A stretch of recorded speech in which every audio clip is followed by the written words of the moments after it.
অনেক কিছুর ভাজি খাওয়া হয়, এবার শীত থাকতে থাকতে কাঁচা টমেটো ভাজি খেয়ে দেখুন, রুচিও আসবে আর খেতেও দারুণ মজার।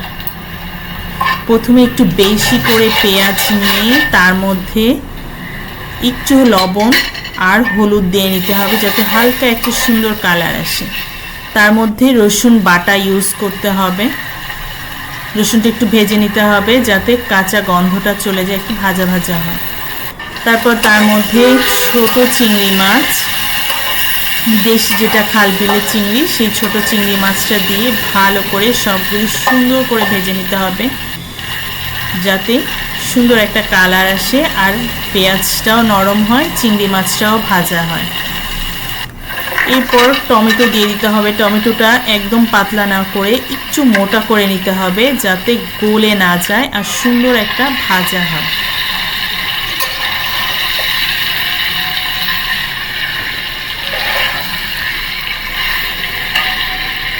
তারপর এই তো কাঁচামরিচ ফেড়ে কাঁচামরিচ দিয়ে দিতে হবে। তারপর ভালো করে একটু সময় নিয়ে, বারবার ঘন ঘন নাড়া যাবে না, তাহলে গলে গলে যাবে। একটু সময় নিয়ে চুলার জালটা মিডিয়াম থেকে একটু হাই দিয়ে ভাজতে হবে, লো দিলে আবার গলে যাবে।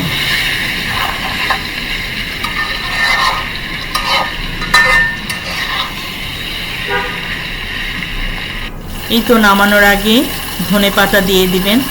গরম ভাতের সাথে খেয়ে দেখবেন, দারুণ মজার কাঁচা টমেটো